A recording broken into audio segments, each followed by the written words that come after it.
¿Cuáles? Perfecto, las plaquetas es el tercer componente, pero las vamos a estudiar como coagulación sanguínea, ¿sí? Como coagulación sanguínea. Bien, nosotros habíamos dicho el día de ayer, que esto es solamente para introducir la clase, habíamos dicho ayer que cuando ocurre un sangrado, un traumatismo en nuestros vasos sanguíneos, el organismo tiene un mecanismo de defensa. ¿Cuál es? ¿Qué pasa si hay un trauma vascular, una lesión de un vaso sanguíneo tal cual lo estamos viendo ahí? Por supuesto que hemos dicho que normalmente todos los días los vasos se traumatizan y tienen pequeñas lesiones, ¿cierto? Y que constantemente nuestro organismo está reparando ese daño a través de un sistema que se llama, ¿qué cosa, jóvenes? Hemostasia. ¿Qué significa hemostasia? Efraín, ¿qué significa hemostasia? Ayer lo hemos dicho, hemos hablado. Viene de dos palabras, hemostasia, tasis. Hemos, sangre, tasis, parar, detener. La hemostasia es la prevención, ¿sí?, de la pérdida sanguínea. Y hemos dicho también, hemos hablado el día de ayer, de aspectos importantes como que existe una serie de mecanismos cuando un vaso sanguíneo sufre un daño, ¿cierto? Existían 4 mecanismos de cómo ocurrían los eventos para que este vaso, esta pared de este vaso, pare de sangrar. ¿Cuáles eran esos mecanismos? Hablemos del primero. Perfecto, vasoconstricción, espasmo vascular, ¿les parece? ¿Sí? Espasmo vascular. Fíjense, jóvenes, acá está. Cuando la hemostasia se logra a través de 4 mecanismos, ¿sí? Espasmo vascular es el número 1, ¿sí? El vaso, lo primero, ante cualquier daño, ante cualquier lesión, lo primero que hace es sufrir un espasmo, ¿sí?, disminuir su calibre para reducir el riesgo de sangrado. Número 2, ¿qué es lo que hace? Formación del tapón, pero el tapón plaquetario, ¿sí? ¿Qué quiere decir? La agregación de plaquetas, ¿sí?, en esta lesión del vaso para que pare de sangrar. Pero hay una particularidad en esto, jóvenes, porque pudiéramos decir, pero solamente con la agregación plaquetaria ya debería parar el sangrado. ¿Qué es lo que pasa? La agregación plaquetaria todavía es muy débil, ¿sí? No es suficiente para poder parar el sangrado. Y necesitamos, ¿qué otra cosa? Formación de ¿qué? De un coágulo sanguíneo. Y crean, jóvenes, que este tercer mecanismo, ahora vamos a ver la descripción de ellos, incluso el coágulo todavía no es lo suficientemente fuerte. ¿Saben qué necesita? Lo que está abajo. Proliferación de tejido fibroso. ¿Sí? Ese coágulo que nosotros ahora lo vamos a ver muy esquemático, necesita tener fibrina para que sea sólido, para que ya no se rompa, ¿sí?, y selle el vaso.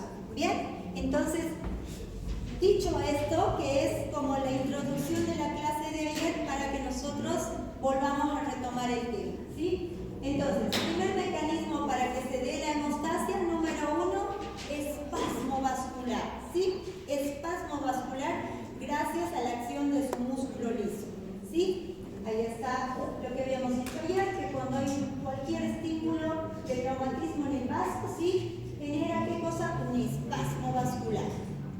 El espasmo, sobre todo, estaba dado por lo que es el espasmo miógeno local, ¿sí? El espasmo miógeno local, fíjense ahí, nosotros podemos ver cuando hay un daño directo al vaso, lo primero que ocurre es un espasmo miógeno, ¿sí? Ayer ya hemos visto, se liberan una serie de mecanismos y las plaquetas empezaban a liberar un componente importante, que era el tromboxano A2, liberado por las plaquetas. Esta sustancia es sobre todo ¿de qué tipo? ¿Vasoconstrictora o vasodilatadora? Vasoconstrictora. Ustedes imagínense, el vaso se acaba de espasmar, pero necesita más mecanismos que le ayuden a mantenerse, porque, ojo, el vaso va a mantenerse con espasmo, puede mantenerse seguro resuelve el problema del sangrado, ¿sí? Entonces empieza a formar tromboxano A2, ¿sí? El tromboxano A2 es una sustancia vasoconstrictora que a su vez ayuda a este espasmo que ya se ha formado en la pared del endotelio del vaso sanguíneo para reducir la pérdida sanguínea. ¿Bien? Habíamos hablado del segundo mecanismo. Luego del espasmo dijimos que era, ¿qué cosa? El tapón plaquetario, ¿sí? Entonces, ¿cuál es el primer mecanismo de la hemostasia? El espasmo vascular. Segundo mecanismo, la formación del tapón plaquetario. Y habíamos dicho que cuando el corte de un vaso sanguíneo es muy pequeño, suele sellarse con un tapón plaquetario en vez de un coágulo sanguíneo, ¿sí? Esto lo hemos visto ayer, esto es solamente a manera de recordatorio. Habíamos dicho que durante el día se produce una serie de agujeros, una serie de traumatismos, en otras palabras, del vaso sanguíneo, en los capilares y diminutos por todo el cuerpo, y constantemente se están formando estos taponcitos plaquetarios. ¿Bien? Habíamos hablado de la formación de las plaquetas, y las plaquetas se forman, son uno de los tres principales componentes sanguíneos que se forman a partir de ¿quién? De las células hematopoyéticas pluripotenciales, que están de donde se generan todos los componentes sanguíneos, ¿cierto? Glóbulos rojos, glóbulos blancos y plaquetas. Bien, que estaban las células hematopoyéticas pluripotenciales se encuentran ¿dónde, jóvenes? En la médula ósea. Y ya ayer hemos repasado qué estructuras óseas contienen médula ósea donde se forman las células hematopoyéticas pluripotenciales, que son las progenitoras de todos los componentes sanguíneos. ¿Y cuáles eran principalmente? Bien, perfecto. Huesos del cráneo, excelente. Perdón, las costillas. Las costillas, claro que sí, aquí atrás. La columna vertebral, sí. ¿Dónde más? El esternón, excelente. El esternón, ustedes fíjense, de acá es donde se toma la muestra de médula ósea, ¿recuerdan? Ustedes van a ver en sus pacientes cuando el oncólogo le toma una muestra para ver si el paciente tiene algún tipo de leucemia, algún tipo de cáncer de las células sanguíneas, le va a tomar de acá la muestra y es sumamente dolorosa. ¿Dónde más? ¿Qué se llaman estos huesitos acá de la cadera? Huesos de la pelvis, no nos olvidemos. Les digo dos cosas. Los oncólogos, sus lugares preferidos para tomar las muestras, las biopsias de médula ósea, ¿saben dónde es? Esternón y pelvis. Esos son sus dos lugares preferidos. Muy bien. Esto lo hemos visto ayer. Acá está nuevamente el recordatorio a partir de quién se generan las plaquetas, que es a partir de los megacariocitos. Igual una serie de subdivisiones, ¿no es cierto?, para poder llegar a formar finalmente las plaquetas. Ahora, hemos dicho que su concentración normal en sangre es de 150.000 a 300.000 milímetros cúbicos. Por encima de 300.000 decimos que el paciente tiene, ¿qué cosa? Trombocitosis. Y por debajo de 150.000, trombocitopenia. Ambas situaciones son patológicas, hay que investigar y tratar la causa, ¿sí? Bien. Habíamos hablado de las plaquetas, que no precisamente son consideradas células. ¿Por qué? Porque le falta una serie de organelas, porque no tienen todos los componentes de una célula, ¿sí? Por eso ustedes cuando lean en su librito van a ver que no son consideradas células como tal, pero sí componentes sanguíneos, ¿sí? Bien, esto hemos visto ayer y nos hemos quedado por acá. Habíamos hablado de las plaquetas, que son elementos activos. ¿Por qué? Porque tienen una característica, ¿sí? Las plaquetitas tienen una capa de glucoproteínas, esa capa celeste que ven que está rodeando a la plaqueta, ¿sí? Que tiene una particularidad. Las glucoproteínas no le permiten adherirse a los vasos, al epitelio del vaso sanguíneo, mientras el vaso sanguíneo esté liso, esté indemne, esté sano. ¿Cuándo se adhiere a un vaso? Cuando el vaso está dañado, cuando el epitelio está dañado, entonces es cuando se adhiere esta capa, ¿sí?, de glucoproteínas a lo que es el endotelio. Vamos a ver específicamente a qué estructura se une, ¿sí?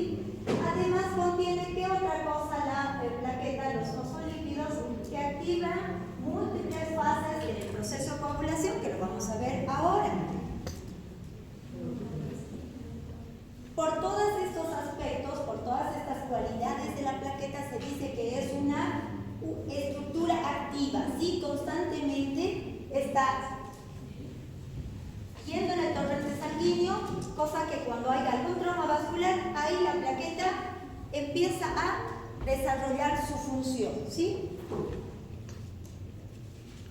Otra característica que hemos visto de las plaquetas, que tienen una semivida corta en relación a otros elementos sanguíneos que ya conocemos, ¿sí? Y tienen una semivida corta de solamente 10 a 12 días. Y habíamos visto una diferencia con los glóbulos rojos, que tenía una semivida de ¿cuánto?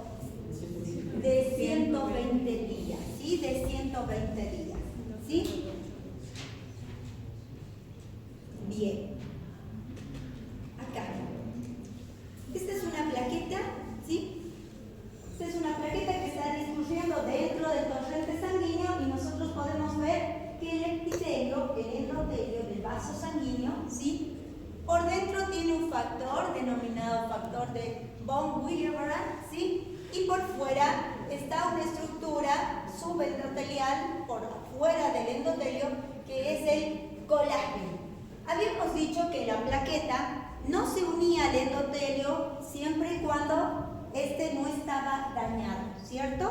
Bien, ahora vamos a ver qué es lo que pasa y a qué se unen las superficies de la plaqueta a un endotelio dañado. Cuando el endotelio, la capa del vaso sanguíneo, está dañado, ¿sí?, esta estructura de colágeno que está acá, ¿sí?, que estaba por fuera del vaso sanguíneo, ¿sí?, se une ¿a qué? Se une a esta estructura, a esta proteína que es el factor de von Willebrand, ¿sí? ¿Y qué es lo que genera? Va a generar atracción a las plaquetas, ¿sí? Va a generar que las plaquetas puedan unirse. Fíjense, recuerden que habíamos dicho que las plaquetas tenían en su superficie unas estructuras denominadas glucoproteínas, ¿sí? Bueno, son esas glucoproteínas las que tienen afinidad, ¿saben por quién? Por las fibras, por el colágeno, ¿sí? Por el colágeno. Entonces, fíjense cómo la plaqueta, ¿sí?, debido a que está rodeada de estas glucoproteínas, ¿sí?, estas glucoproteínas se unen y tienen mucha afinidad por el colágeno. Es por este motivo que cuando hay un daño tisular, la plaqueta automáticamente es como que fuera atraída, ¿sí?, tiene un sistema de atracción cuando hay una lesión del endotelio. ¿Por qué? Porque se une al colágeno que está por fuera del endotelio. ¿Bien? ¿Qué es lo que genera? A partir de esto, ¿qué se genera cuando hay un daño del vaso sanguíneo? ¿Sí? Esto va a generar un término grande que se llama la activación plaquetaria. ¿Y cómo lo va a lograr eso? Lo va a lograr de la siguiente manera.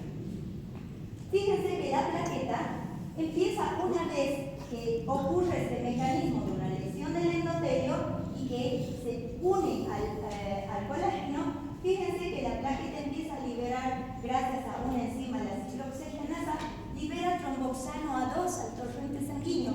Y el tromboxano A2 que hemos dicho que era una sustancia vasoconstrictora. Y fíjense, jóvenes, que a su vez las plaquetas también liberan unos gránulos que contienen serotonina y ADP. La serotonina también es otra de las sustancias ¿de qué tipo? ¿Vasodilatadoras o vasoconstrictoras? También es vasoconstrictora, jóvenes, ¿sí? También, fíjense que todo el mecanismo en realidad lo que busca es que pare el sangrado, ¿sí? Generan vasoconstricción, fíjense que es como que se van sumando los mecanismos para evitar la pérdida sanguínea, es decir, para producir hemostasia, ¿sí? Fíjense, les decía que todos estos mecanismos, ¿sí? Cuando la plaqueta detecta, gracias a las glucoproteínas que tienen en su superficie, detecta un vaso dañado, lo que hace es, sienten atracción, ¿sí? Y van a sellar ese sitio, ¿sí? Van a unirse al colágeno. ¿Y qué genera todo este sistema que se ha desencadenado? Lo que genera es la expresión en las plaquetas de un factor importante de la coagulación, que se denomina factor 3 del sistema de coagulación. Nosotros, más adelante, vamos a ver qué es lo que hace el factor 3 en lo que es el sistema de coagulación, ¿sí? Y fíjense, jóvenes, que todo este mecanismo, toda esta unión de la plaqueta al sitio del vaso dañado, la liberación de sustancias vasoconstrictoras como el tromboxano, la serotonina y lo que es la expresión del factor 3 a nivel de las plaquetas, genera ¿qué cosa? A eso nosotros denominamos ¿qué cosa? Activación plaquetaria. ¿Recuerdan que ayer les decía, es como que las plaquetas, cuando una empieza a detectar esto en la pared del vaso, es como que avisa a todas las demás plaquetas que están cercanas que hay un vaso dañado y que se necesita sellarlo, ¿sí? Y ustedes van a ver cómo a continuación se van a adherir más plaquetas, ¿sí? Este es el primer mecanismo de la formación del tapón plaquetario, ¿sí? Pero van a ver, si se genera la activación plaquetaria, si solo una plaqueta se queda ahí, ¿creen que podrían sellar el vaso? ¿No creen que sería muy débil? Una sola plaquetita, sería un sello del vaso muy débil. Recuerden que el torrente sanguíneo puede ser turbulento, que los cambios de presión son constantes. Podrían arrastrarla a esta plaquetita y no ser un sello fuerte, necesita hacer un tapón plaquetario. Y para hacerlo necesita de que se adhieran más plaquetas. Veamos cómo ocurre esto. Sin embargo, esto es el mecanismo para que se genere la activación plaquetaria, es decir, el atraer más plaquetas a ese sitio para formar el tapón plaquetario. ¿Fijan acá? Entonces, se generó la activación plaquetaria y empieza esa plaqueta que libera tromboxano A2, ADP, empieza a activar a otras plaquetas, por eso se denomina activación plaquetaria, ¿sí? Fíjense que empieza a activar a otras plaquetas, ¿sí? Como que a transmitirle la información, pero necesitamos de algo fuerte para que esas plaquetas formen su tapón plaquetario. ¿Y qué nos ayuda en ello? Fíjense, empiezan a formarse unos puentecitos. Ven cómo las glicoproteínas de las plaquetas que están rodeando la superficie de las plaquetas empiezan a unirse, jóvenes. Eso hace que las plaquetas tengan fuerza, se unan varias plaquetas y puedan formar ese tapón plaquetario fuerte que necesitamos para poder generar la hemostasia de ese vaso dañado, ¿sí? Y toda esa unión de las plaquetas a través de las glucoproteínas se denomina unión de plaquetas por fibrinógeno, ¿sí? Es decir, esos puentecitos que se llaman, se denominan hebras de fibrina, ¿sí? Empiezan a unirse una plaqueta con otra para hacerse fuertes y evitar el sangrado, ¿sí?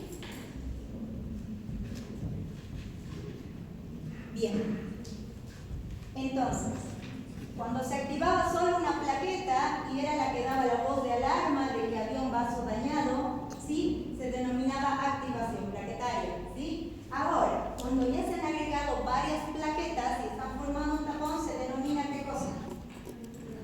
Agregación plaquetaria, ¿sí? Cuando ya se unen varias plaquetas para poder cubrir esa lesión, cubrir ese daño y parar el sangrado, ¿sí? Agregación plaquetaria.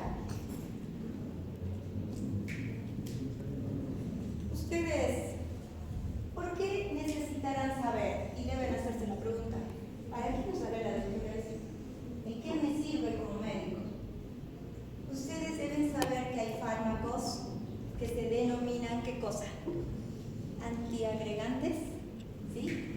Sí, los pacientes que tienen riesgo de hacer algún tromboembolismo, ¿sí? Les medican con ¿qué cosa? Antiagregantes. ¿Sí? Una de ellas es un fármaco que ustedes lo han debido escuchar, solo que ahorita no lo están asociando. ¿Cuál es? La aspirina. La aspirina, ¿sí? Se los recomienda mucho a los pacientes que tienen factores de riesgo, ¿sí? Y fíjense, adelante. No precisamente matarlo, ¿no? Pero vamos a acabar de ver todo lo que es el sistema de coagulación. Sin embargo, ¿qué es lo que busca el médico cuando receta los antiagregantes? Justamente porque hay un paciente que tiene muchos factores de riesgo, receta los antiagregantes plaquetarios para evitar que se forme algún coágulo, algún trombo que vaya a lesionar a ese paciente, a causarle un tromboembolismo, ya sea cerebral, pulmonar. Pero eso es de orden médico. ¿Por qué? Porque el paciente tiene algún factor de riesgo, ¿sí? Entonces, por eso a nosotros médicos nos sirve saber cómo funciona el sistema de coagulación, ¿sí? ¿Qué es lo que pasa? Porque después se va a venir la farmacología y si nosotros no sabemos o no recordamos la fisiología, va a ser difícil, nos vamos a volver médicos que tratamos sin saber la causa, ¿sí? Y les puedo decir que es mucho más fácil hacer el tratamiento cuando nosotros sabemos qué es lo que ocurre, ¿sí? Bien, esto se denomina entonces cuando ya se unen varias plaquetas, se denomina agregación plaquetaria. Y cuando solo se activa una plaquetita se llama ¿qué cosa? Activación plaquetaria. Se empiezan a activar las plaquetas. Sigamos. Entonces, ¿qué hacen los mecanismos del tapón plaquetario? El taponamiento plaquetario es muy importante para cerrar las roturas diminutas en los vasos pequeños que todos los días se rompen, ¿sí? Las personas que tienen o que tengan pocas plaquetas desarrollan ¿qué cosa? Miles de zonas hemorrágicas bajo la piel y los tejidos internos, ¿sí? ¿Y cómo se manifiestan? ¿Cómo creen que se manifiestan, jóvenes, los pacientes que tienen deficiencia de las plaquetas? ¿Alguien ha visto? ¿Recuerdan patologías como el dengue hemorrágico? ¿Sí? ¿Qué característica tendrá? ¿Qué le aparece? Tiene como puntitos, ¿cierto? ¿Sí? ¿Es por qué? Eso es por el trauma vascular, ¿sí? Estos pacientes tienen algún trastorno en su coagulación que hace que sus vasos sean frágiles.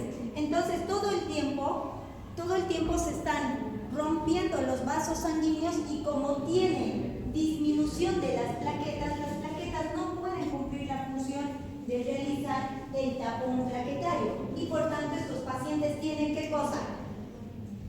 Petequias,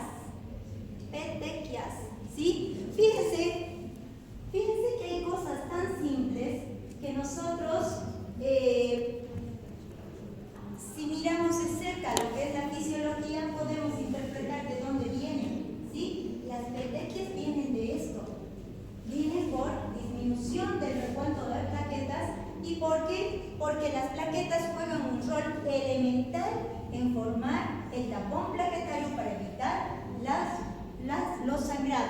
¿sí? Que ocurren normalmente a diario en nuestros vasos sanguíneos, ¿sí? Bien, ¿cuál era el otro mecanismo de la hemostasia? El primero era un espasmo vascular, ya lo hemos visto en exceso. Segundo paso, ¿era qué cosa? Perfecto, formación del tapón plaquetario. El tercer mecanismo, ¿cuál será? Formación del coágulo. Hemos dicho que a veces necesitamos algo más fuerte para que el coágulo se haga firme, ¿sí? Veamos eso ahora. Coagulación sanguínea. La formación del coágulo sanguíneo, fíjense ustedes ahí, un vaso lesionado, ejemplo de un vaso lesionado. Segundo paso, una formación de las plaquetas, ¿sí? Fíjense cómo las plaquetitas van y primero se activan, luego hacen la formación del tapón plaquetario, luego debe aparecer ¿qué cosa? La fibrina, finalmente la formación del coágulo fibrina y finalmente la retracción del coágulo. Eso es lo que vamos a ver ahora, ¿sí? Vamos paso a paso. ¿Cómo ocurre la coagulación sanguínea? Y ¿saben qué, jóvenes? Prestemos atención porque al final vamos a tener los parámetros de coagulación sanguínea. ¿Qué quiere decir? Cuando ustedes pidan un laboratorio de control a su paciente, lo primero que le van a pedir son tres cosas. El laboratorio rutina de cualquier paciente que ustedes vayan a evaluar, le van a pedir tres cosas. ¿Qué son? Hemograma completo. ¿Qué más? Coagulograma, le van a pedir esto, ¿sí? Un laboratorio. El hemograma viene la serie blanca y roja, lo que hemos visto ahora, estas últimas dos clases. Y el coagulograma les va a dar los parámetros normales del sistema de coagulación de este paciente, ¿sí? Entonces nosotros tenemos que saber los parámetros normales del sistema de coagulación. ¿Bien? La coagulación sanguínea. El coágulo empieza a aparecer, fíjense qué rápido se produce este proceso que nosotros lo estamos describiendo. El coágulo empieza a aparecer en 15 a 20 segundos si la lesión del vaso, ¿sí?, ha sido grave, y en 1 o 2 minutos si la lesión ha sido más leve, ¿sí? En los 3 a 6 minutos siguientes la lesión del vaso se rellena con un coágulo y entre 20 minutos a 1 hora el coágulo se retrae, lo que cierra el vaso sanguíneo aún más, ¿sí? Entonces, veamos el desarrollo de todo esto que describe la literatura. Las plaquetas, ¿sí?, desempeñan una función importante en lo que es la retracción del coágulo. ¿Qué quiere decir? Cuando se forme el coágulo sanguíneo, todavía se tiene que retraer, ¿sí? Se tiene que retraer. Veamos cómo pasa todo esto. Coagulación sanguínea. Una vez formado el coágulo puede suceder una de estas dos cosas. Invasión por fibroblastos, ¿sí?, del coágulo, o que el coágulo puede disolverse. Lo que mayormente ocurre es invasión del coágulo de fibroblastos, es decir, formarán tejido conjuntivo por todo el coágulo, ¿sí?, para hacerlo fuerte. Veamos cómo es esto.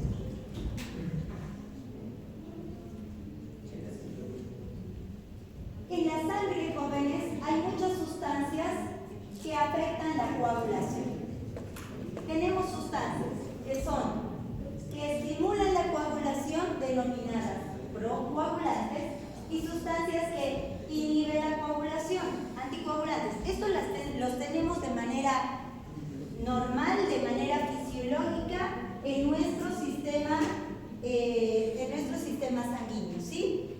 Ahora, ¿qué es lo que pasará cuando hay un sangrado? El sistema de coagulación depende del equilibrio entre estas dos sustancias, ¿sí? ¿Qué ocurrirá si hay un sangrado y nosotros queremos que se forme el coágulo? ¿Qué creen que pasa con estas sustancias? Porque estas sustancias normalmente están en la sangre y lo que hacen es también evitar la formación de coágulos, ¿sí? Y normalmente en sangre tenemos más que procoagulantes. ¿Saben qué? Cuando un vaso se lesiona, jóvenes, lo que más se estimula son los procoagulantes. Es decir, queremos formar un coágulo. Entonces, ¿qué es lo que hacen estas sustancias, las anticoagulantes? Se inhiben, ¿sí? Es como que se bloquean. Se activan las sustancias procoagulantes cuando queremos formar un coágulo de un vaso traumatizado y las sustancias anticoagulantes se bloquean, ¿sí? Para que permitan la formación del coágulo. ¿Cómo ocurren esos pasos? La coagulación sanguínea, el taponamiento, tiene lugar en 3 etapas. Número 1, una cascada compleja de reacciones químicas en la sangre que afecta a varios factores de la coagulación. Entre ellos lo que hacen es activar a lo que es el activador de protrombina. Aquí, jóvenes, en este primer paso, en esta primera cascada compleja, vamos a hablar de lo que es la vía extrínseca e intrínseca del sistema de coagulación, ¿sí? Ahí vamos a hablar solamente de eso. Veamos el segundo paso. Dice, el activador de la protrombina cataliza la conversión de protrombina en trombina, ¿sí? Este es un paso elemental. ¿Sabe qué? Si no se forma la trombina, es difícil que el coágulo pueda consolidarse. Vamos a verlo ahora. Número 3, la trombina actúa como una enzima para convertir el fibrinógeno en fibras de fibrina, atrapando en su red plaquetas, células sanguíneas y plasma para formar un coágulo fuerte, ¿sí? Veamos cómo ocurre, pero vamos a ver, empezando de lo que es el activador de protrombina, ¿sí? Que cataliza la conversión de protrombina en trombina. Veamos cómo ocurre eso.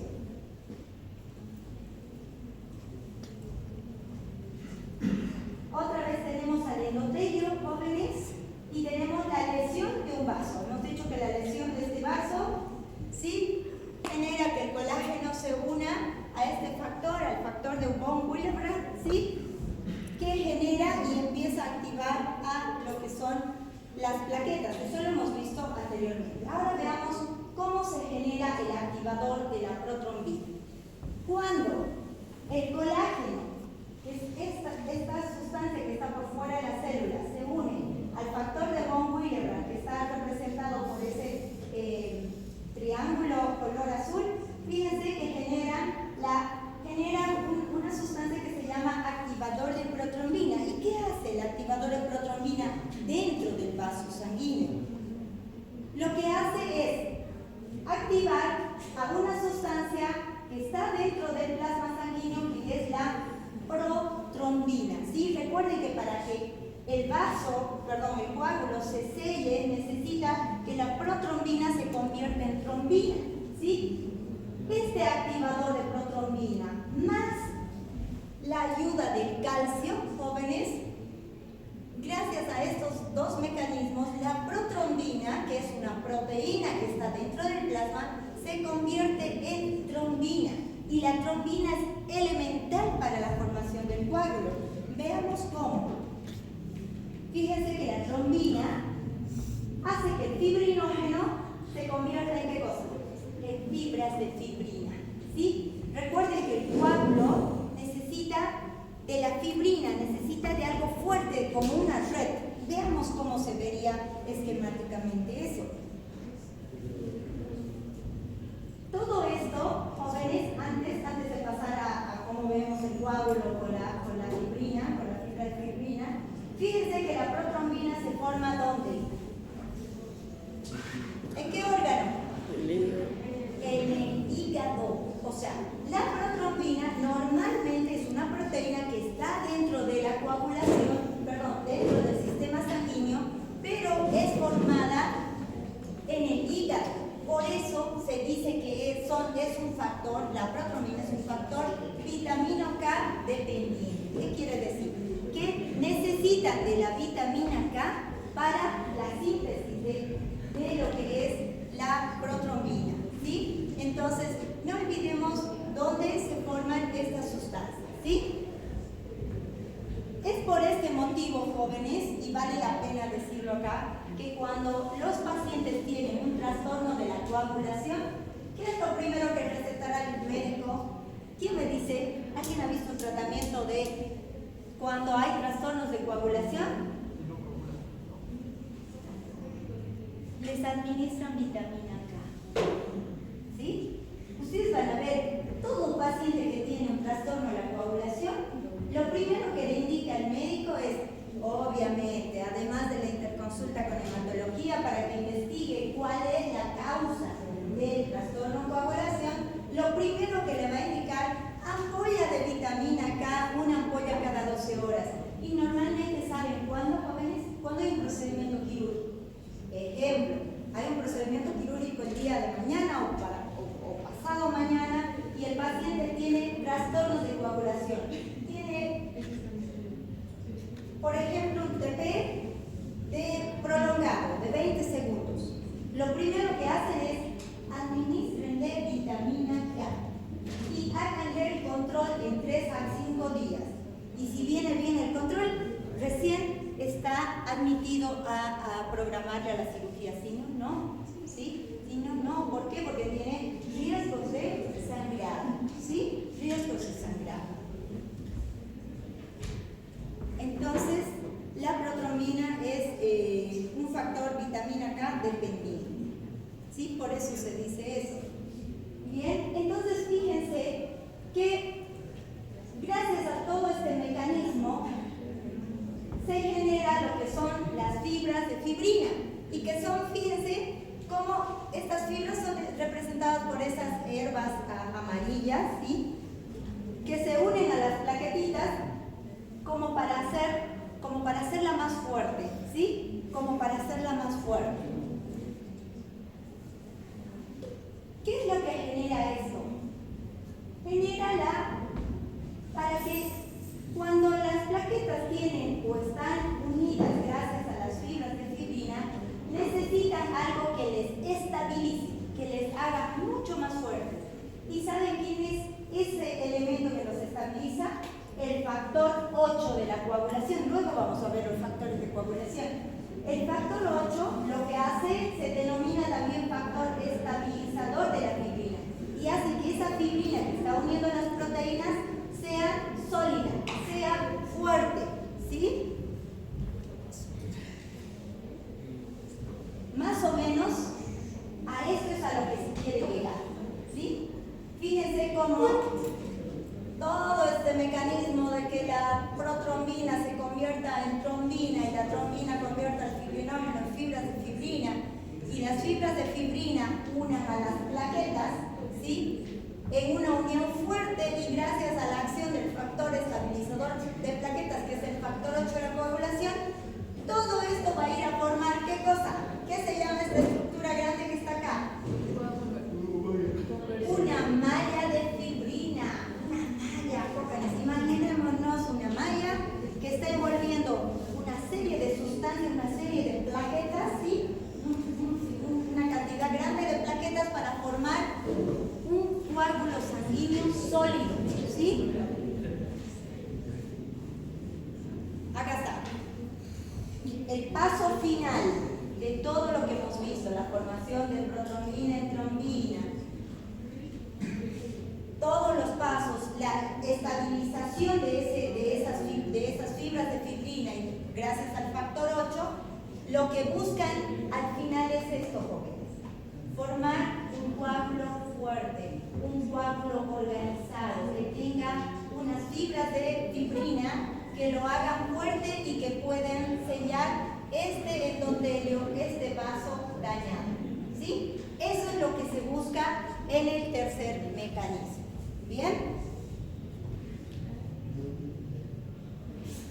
Ahora, entonces, podríamos decir que el coágulo sanguíneo está compuesto por ¿qué cosas? ¿Qué lo compone a un coágulo sanguíneo? ¿Qué se imaginan de todas las cosas que hemos hablado hasta ahora? ¿Qué compone? ¿Qué estructuras, qué elementos componen un vaso sanguíneo? Un coágulo. Principalmente plaquetas. Bien, ¿qué más? Plasma. Muy bien. Perfecto. ¿Qué más? Además, otras células sanguíneas. Claro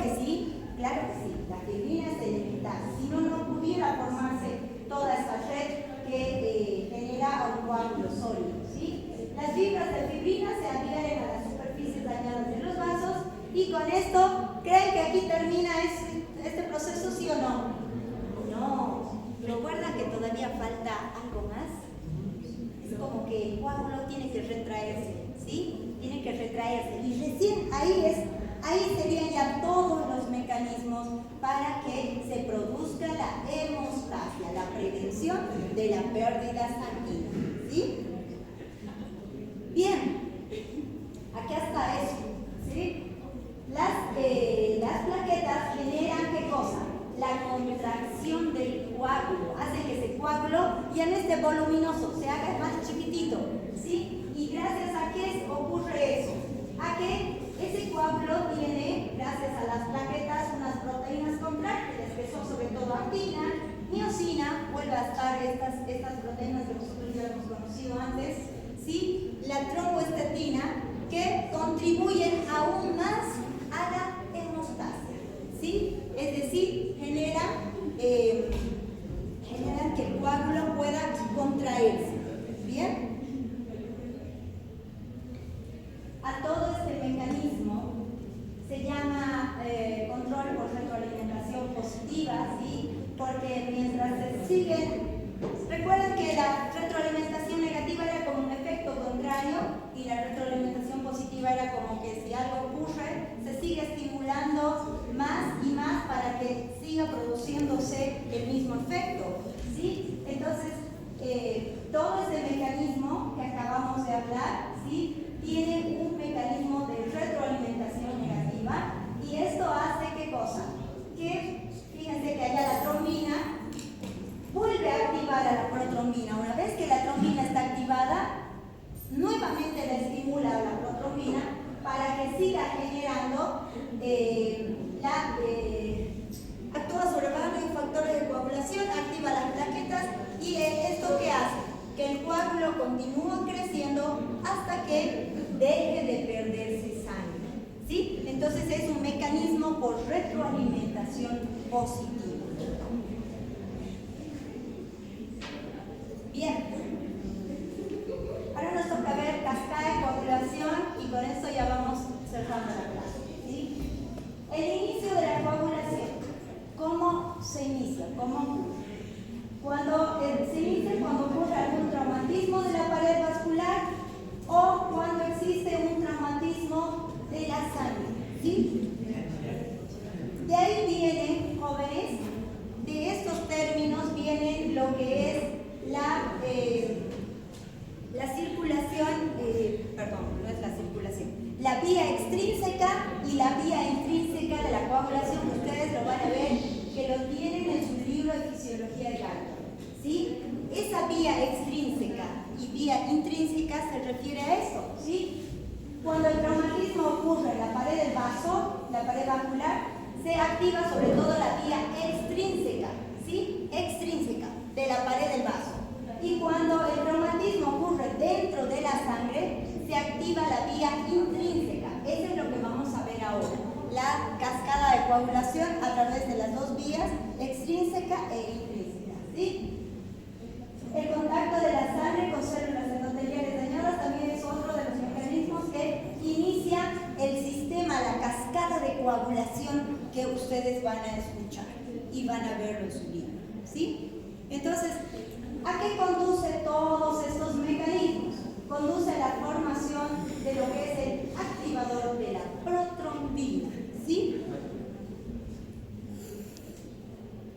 El inicio de la coagulación está dado por lo que es el activador de protrombina. El activador de protrombina, a su vez, se subdivide en lo que es la vía extrínseca de la coagulación y la vía intrínseca. La vía extrínseca, hemos dicho que es aquella que está dada o que se inicia cuando la lesión ocurre en la pared del vaso, y la vía intrínseca cuando la lesión ocurre dentro de la sangre, ¿sí? En la sangre del vaso.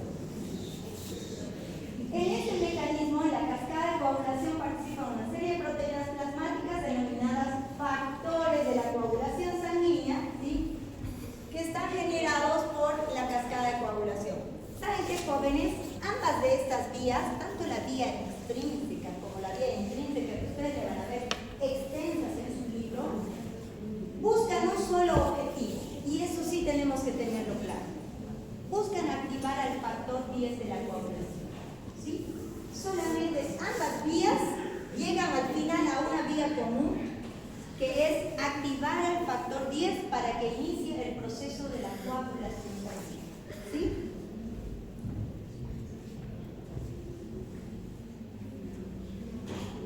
Ustedes van a ver esto. Son todos los factores de la coagulación. Son muchísimos, ¿cierto? Denominados por números romanos. En realidad, todos estos factores nosotros los necesitaríamos conocer para conocer todo el sistema de coagulación, cómo funciona.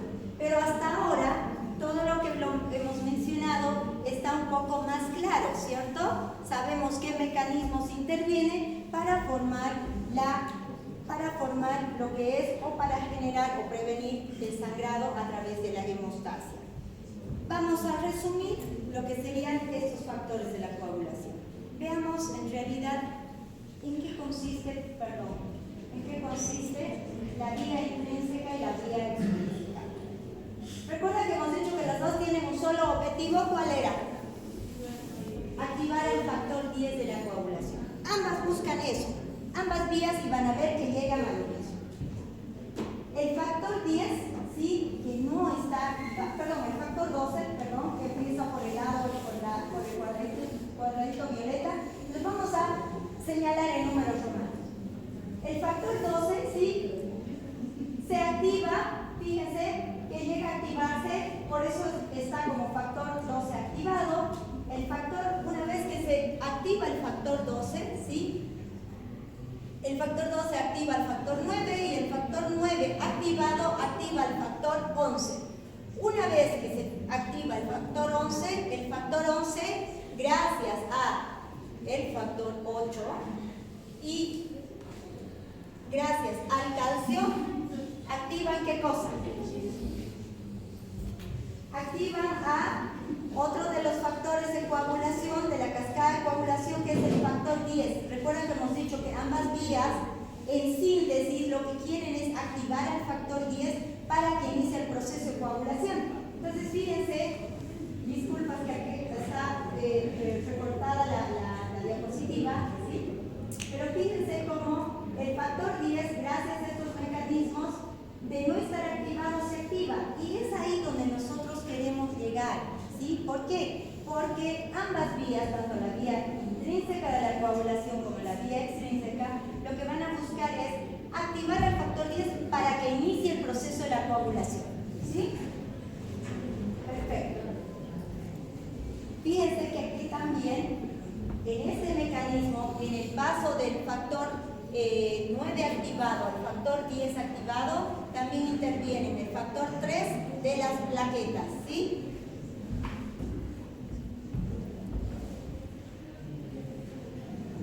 La vía extrínseca. La vía extrínseca estaba, ¿por qué? ¿Qué habíamos dicho? La intrínseca era la que se activaba cuando había un daño dentro del vaso sanguíneo. Y cuando se activaba la vía extrínseca era de la pared del vaso sanguíneo. ¿Sí? Entonces, fíjense, igual, nosotros ¿dónde tenemos? ¿Cuál es nuestro objetivo? Activar al factor 10 de la coagulación, a esos factores que hemos visto un montón en la lista, ¿cierto? Entonces, ¿qué es lo que hace? El factor 7, gracias al factor tisular, se convierte en factor 7 activado, y el factor 7 activado, gracias al calcio, ¿sí?, convierte al factor 10 de la coagulación en un factor 10 activado. Y nosotros eso es lo que necesitamos para activar el mecanismo de la coagulación, ¿sí? Bien. Entonces, ¿para qué hemos visto todo esto? ¿Por qué hemos venido repasando una serie de mecanismos, cascada de coagulación, cuáles son los mecanismos de la hemostasia, ¿sí? ¿Por qué pasos va atravesando primero la activación plaquetaria, ¿sí?, luego la agregación plaquetaria, luego la formación del coágulo para generar la hemostasia sanguínea? ¿Cómo nosotros vamos a evaluar finalmente el sistema de coagulación? Cuando nosotros ya estemos de médicos jóvenes, lo que nos toca interpretar es eso, ¿sí? Les decía que ustedes cuando pidan su laboratorio de rutina a todos sus pacientes que chequeen, que les vaya a tocar valorar, lo primero que le van a pedir era un hemograma completo que me diga qué cosas. El hemograma completo, ¿qué elementos mide? Los glóbulos rojos y los blancos. Bien, serie roja y serie blanca, y fracciones, ¿cierto? Perfecto, es lo primero que le van a pedir. El hemograma, lo único que les va a reportar, jóvenes, es parámetros de serie roja, glóbulos rojos, ¿sí? Y parámetros de glóbulos blancos más sus fracciones, ¿sí? Lo que hemos visto ayer, ¿sí? Acá, fraccionadito.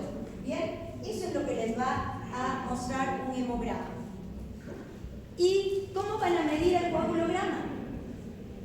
¿Cómo lo van a determinar? Porque lo que ustedes más van a pedir a su paciente, ¿qué es? Un hemograma completo, un coagulograma y ¿qué otra cosa? ¿Qué es lo que todo el mundo le pide a los pacientes? ¿Una función del riñón? Sí. Son los 3 parámetros que van a pedir a casi todos sus pacientes. ¿Bien? A casi todos sus pacientes. Cuando los pacientes vayan y le digan, doctor, quiero un chequeo médico. Ustedes dicen, perfecto. Después que le hagan un buen examen físico, le van a pedir una prueba de laboratorio, ¿verdad? Para ver de manera general todo el funcionamiento del organismo de ese paciente. Y lo primero que van a pensar en pedirle es un hemograma completo para ver glóbulos blancos, glóbulos rojos. Lo segundo que le van a pedir es, jóvenes, ¿qué cosa? Es esto. Le tienen que pedir un sistema, una función de su sistema de coagulación. Esto. Y para eso lo tienen que saber interpretar. ¿Sí? Para eso es esta clase de sistema de coagulación sanguínea. ¿Sí? ¿Y qué parámetros les va a dar? Ojo que además hay que pedirle una función renal. Eso no lo olviden, es que lo vamos a ver cuando estemos viendo el sistema renal. ¿Qué es lo primero que tenemos que ver? En todo lo que sería coagulación. ¿Qué está el number 1? El número 1 arriba. Recuento de plaquetas. Y eso ustedes ya tienen que saber de memoria desde ahora. ¿Cuánto es? Excelente. 150.000 a 300.000. ¿Qué? Milímetros cúbicos. Perfecto. Eso lo tenemos que saber. Médicos elementales. ¿Sí? Bien. Hay parámetros, hay ciertos laboratorios que pueden tener variaciones. Por ejemplo, fíjense acá.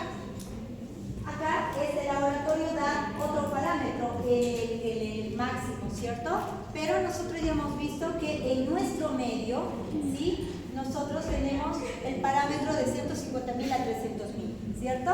Ese es el parámetro, el rango más frecuente en la mayoría de los laboratorios. ¿Bien? ¿Qué otro parámetro tenemos que pedir? El siguiente. ¿Recuerdan que decíamos cuánto tiempo, en cuánto tiempo se forma el coágulo sanguíneo cuando íbamos escribiendo? Bueno, es justamente para saber esto, ¿sí?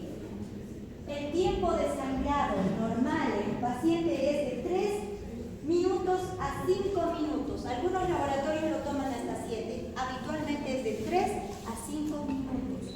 O sea, para que nosotros consideremos un tiempo de sangrado normal, el tiempo de sangrado normal debe ser de entre 3 a 5 minutos y el sangrado debe parar con completa normalidad en ese tiempo. ¿Sí? ¿Eso por qué? Porque cuando decimos eso, cuando nuestro sistema de coagulación está indemne, no hay ninguna alteración en nuestro sistema de coagulación. ¿Qué otro elemento? Tiempo de coagulación, que también lo van a ver. Fíjense que el tiempo de coagulación tiene un poquito más. Es diferente al tiempo de sangrado, ¿sí? El tiempo de sangrado 3 a 5 minutos, pero el tiempo de coagulación toma un poquito más. En el tiempo que se forma el coágulo sanguíneo, ¿sí? No es tan rápido, ¿bien? El coágulo sanguíneo se forma ¿en cuánto? Se forma de de 5 a 10 minutos. Otros laboratorios indican de 5 a 8 minutos, ¿sí? Pero las diferencias son mínimas, así que no hay inconveniente. Tiempo de protrombina. Esto es algo, si ustedes se fijan, jóvenes, todo lo que está remarcado de azul es lo que con mayor frecuencia se pide para un control del sistema de coagulación, ¿sí? Y fíjense que el tiempo de protrombina, yo les decía, cuando los cirujanos dicen que el TP está alto, ¿sí? Quiere decir que, o el TP está prolongado, perdón, ¿le administran qué cosa hemos dicho? Vitamina K, ¿sí? Los cirujanos no operan si el TP está alterado, si el tiempo de protrombina está, recuerdan que hemos hablado de la protrombina y trombina, ¿sí? Si el tiempo de protrombina está alterado, ellos lo abrevian, nosotros lo abreviamos, perdón, como TP. Ustedes van a hablar de aquí en adelante el TP, el tiempo de protrombina, ¿sí? Entonces, este tiempo de protrombina normalmente es de 10 a 14 segundos. Cuando está por encima de 14 segundos, está 16, 18, 20, ¿sí? No, el paciente no es un candidato a realizarse una cirugía. ¿Por qué? Porque tiene un trastorno de la coagulación y si la cirugía no es urgente, lo que se debe hacer es investigar cuál es la causa. ¿Por qué el paciente tiene ese trastorno de coagulación? ¿Por qué tiene un tiempo de protrombina muy alargado? ¿Sí? Y por supuesto, tratarlo. Otro de los elementos que se mide es el INR, ¿sí? Y el INR normalmente mide de 0,8 a 1,2. ¿Esto cuándo se mide? Se mide cuando nosotros queremos ser muy específicos en el sistema de coagulación, ¿sí? Cuando nosotros queremos saber exactamente cuáles son los parámetros de coagulación del paciente, ¿bien? Otro aspecto que tomamos en cuenta, el tiempo de tromboplastina parcialmente activado. Este también es otro elemento que debemos medir cuando nosotros pedimos un hemograma, un coagulograma completo y su valor normal es de 25 a 45 segundos, ¿sí? Estos otros parámetros no los pedimos con frecuencia, no los pedimos con regularidad, al menos no aquí, no en nuestro medio, ¿sí? Y ustedes han visto, en otros laboratorios también se pide el dímero D, ¿sí? El dímero D, por ejemplo, en lo que era el tiempo de la pandemia, se pedía mucho el dímero D para ver cómo estaba el sistema de coagulación de los pacientes, ¿sí? Con eso podían determinar qué probabilidades tenía ese paciente con COVID y qué tratamiento le hacían, ¿sí? El dímero D normal en nuestro medio es de menos de 500 nanogramos por mililitro, ¿sí? De manera general, esos son, jóvenes, los parámetros que se piden en un laboratorio de rutina para valorar todo el sistema de coagulación de un paciente, ¿sí? Bien, dudas y preguntas hasta acá.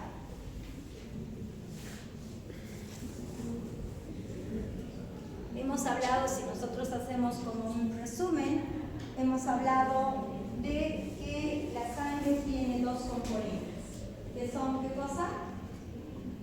Plasma, un componente por un lado, sobre todo el líquido, y por otro lado, elementos sanguíneos. Plasma, que está representado por el 55%, y ¿qué era el otro componente? Los componentes sanguíneos, que están representados por un 45%. Los componentes sanguíneos, sobre todo, ¿quiénes los representan? Tres elementos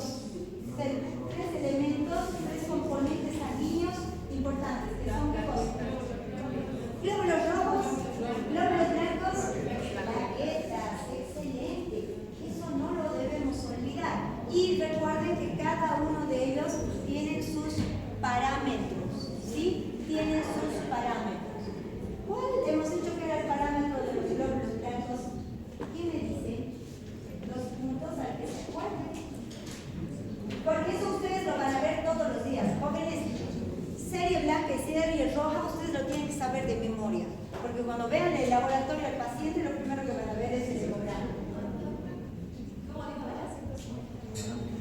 ¿Perdón?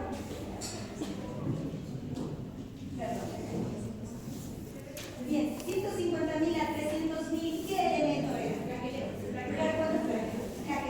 ¿Y los glóbulos blancos, quién me dice? Bien, 4.000 a 10.000.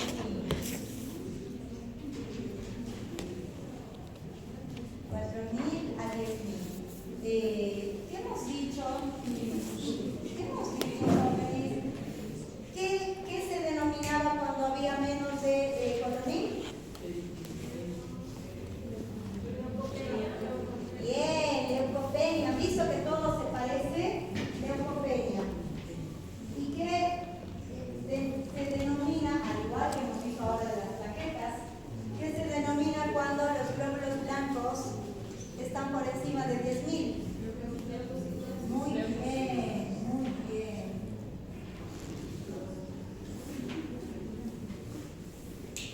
Esto se denomina leucocitosis. Pero además nosotros tenemos una serie de fracciones, ¿recuerdan? Una serie mieloide y otra serie linfoide, donde están, ¿qué cosa? ¿Cuáles son las otras fracciones de los glóbulos blancos? ¿Neutrófilos? ¿Sí? Muy bien, neutrófilos, basófilos, eosinófilos. Y enseguida vendrían neutrófilos, linfocitos, ¿sí? Basófilos, eosinófilos y cada vez en menor proporción. ¿Sí? ¿Bien? Perfecto. Normalmente, cuando teníamos leucocitosis, elevación de glóbulos blancos, ¿cuándo teníamos leucocitosis? Ayer lo hemos visto. Perfecto. Tiene que ver con procesos infecciosos. ¿Qué más? No solo infecciosos. ¿Inflamatorios? Sí. Siempre nos esperemos una leucocitosis cuando tenemos, por ejemplo, una apendicitis aguda. Es un proceso infeccioso e inflamatorio. Entonces, vamos a tener, por eso es que en la apendicitis aguda tenemos leucocitosis, ¿sí? Leucocitosis franca. A veces nosotros recibimos el resultado del laboratorio y viene un paciente con dolor abdominal y marcado en fosa ilíaca derecha, lo primero que le pedimos un hemograma completo, un coagulograma, una función renal, y lo primero que nos trae ese laboratorio es ¿qué cosa? Leucocitosis, 20.000 blancos. ¿Sí? 20.000 blancos nos tienen que llamar la atención, que es una serie blanca muy elevada y además viene acompañada por neutrofilia. Decimos ¿cuánto hemos dicho que son los neutrófilos? El valor de los neutrófilos. ¿Quién se recuerda? Ayer lo hemos anotado acá. Sí, sí. Correcto. Cuando nosotros tenemos leucocitosis, por decir 20.000 blancos, con neutrofilia, quiere decir que los neutrófilos están como en un 80%, estamos hablando de un proceso inflamatorio infeccioso franco.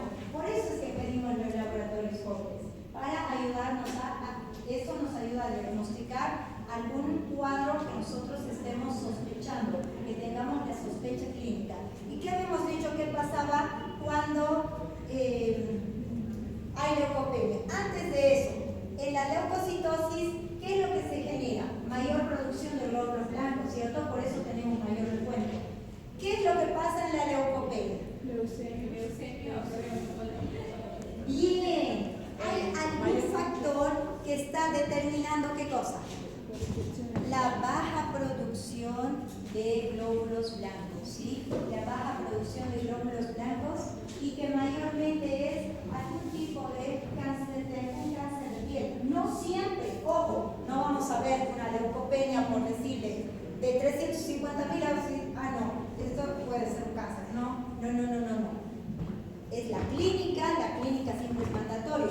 Los laboratorios son, como su nombre dice, un examen complementario que nos ayuda a tener la certeza de algo o a descartar algo que nosotros sospechemos clínicamente, ¿sí? Porque si fuera solo con laboratorios, nosotros tendríamos que basarnos solo en el laboratorio y es lo que no vamos a hacer. ¿cierto? Nosotros somos médicos de inicio clínicos, por eso es que tenemos que ver todavía una serie de cosas para poder hacer una buena evaluación clínica, y los laboratorios nos van a ayudar, pero nosotros tenemos ya que ir sabiendo de dónde vienen estos parámetros normales.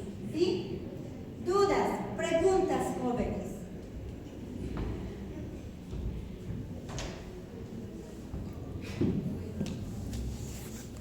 ¿Y qué pasará? ¿Me permiten prenderles la luz?